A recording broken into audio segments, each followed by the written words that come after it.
Mike, please, Rant. Cannot wait. No, so look, as a lot of people know, I've been a supporter of this club for a very long time, and I have never been to a point where I have been close to walking away from it, and I'm very close now. The thing that really bugs me about this current TFC team and the way that it operates is there's a lot of lip service being paid. And I really don't think there is a connection between the fan base and the club at the moment in terms of, what are you about as a club? And I'm not just talking about on the pitch as well. That's part of it, of course. On the pitch, and this is not a this season problem. This goes back to the end of 2020, even before we get bounced out of the playoffs by Nashville. When we go to Philadelphia and we lose, 6-0? You saw the beginnings of the crumbling then. And this is a team that was trying at that point to battle for the Shield, okay? And of course, we were happy at that point. We wanted the Shield. We wanted to try to win another trophy. But to me, there was a underlying, something's not right, something needs to change here. And in a lot of ways, we have been led poorly from a management perspective. Like, we have been led poorly. It goes back to how Greg Vanney was handled, how that whole situation was handled. Regardless of, okay, I get it. You have a GM, you've hired that GM, you want that GM to have the player decisions in terms of how the club gets built. I get that. You have to come to some kind of accord to work with Greg Vanney in that case. And the fact that you didn't come to an accord on that is a failure. It's a failure. There's no doubt about it. If you find some kind of accord with Greg Vanney, he is still manager of Toronto FC to this day.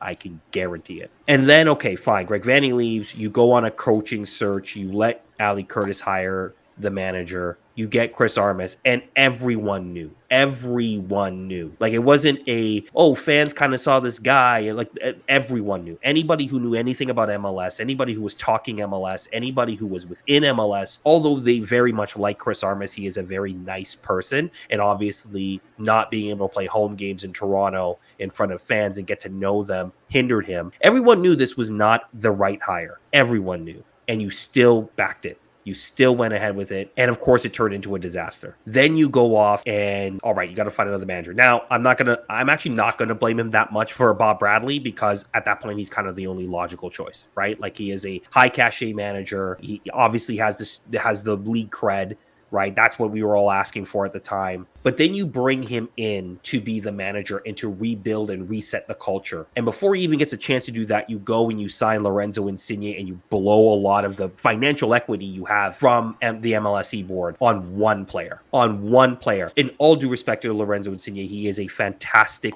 world-class footballer. But in MLS, you just can't do that. You cannot do that in the modern day MLS. You just can't. You bring in Federico Bernardeschi in and you build this plan around two players. And then you kind of give him skin and bones for the rest of it. I get it. The board maybe pulled some money. I understand that. It's like giving somebody a stone and saying, I'm going to give you the flint to light the fire, but it will be down the road. Like, I'm going to get cold and I'm going to die before you give me the flint. Like, that's ridiculous. It is a lack of understanding that a long-term, real plan needs to be built around this club. How do we recruit players? What are the type of players that are Toronto FC players? We don't know. We don't have no clue other than, okay, they're a big name from Europe. That's not good enough. It's not good enough. I'm sorry, it isn't. If you look around MLS, forget the rest of the world right now because you play in MLS. I don't care what's happening in the Premier League. I don't care what's happening in Serie A. Think about MLS. What is happening right now? The teams that are coming in and kicking your ass every week. Because this team is a soft push right now. This team is soft. It loses games. It's soft. It loses a goal. And you see the shoulder slump. It's soft. And you've got two DPs that are supposed to come in and raise the level of everyone else. And they have failed to do that. Body language says a lot. Okay, I get it. That's part of their game. It's a part of how players from that part of the world express themselves on the pitch. I don't have a problem with that, except for the fact that here in this culture, in this footballing culture, it looks and it rubs people off the wrong way. Whether that's fair or not, it is what it is. And from that perspective, I don't think that Toronto FC has thought about this from a footballing perspective. It's thought about it from a marketing perspective. It's thought about it from a how do we make an impact in the market? And I get that. DPs need to do that, or else why are you spending the money? But at the same time, there was no cohesive plan on how to build this squad outside of let's sign these guys who won the Euros and let's see what happens. And that is not good enough. So that's the on pitch issues that I really have with this club. And I think Bill Manning is the culprit behind this. Yep. Here's the second thing. The second part of this is this club's relationship with his fans right now, and its most hardcore fans, is maybe, aside from obviously people who work day to day with the supporters, I think they're great. But I think from a higher level perspective, I think there is a lot of, we'll stroke your ego, we'll say some nice things, but in the end of the day, we'll say, hey, safe standings coming, then safe standings not coming. Then it's, we're going to make a plan, but then the plan doesn't come. You're asking supporter groups to make plans around what does safe standing look like, and then all of a sudden it's it's like, we'll put it off again. These sort of things that keep coming up for the betterment of the fan experience, like even around the stadium. I sometimes I leave the South End, I go walk around the stadium just to see what is the vibe. People come casually. Sometimes I hate that word casual, but I'm going to use it in this particular. Like some of the facilities and some of the things that are being done are just not good. They're just not good enough. That's what I'm talking about when you're talking about,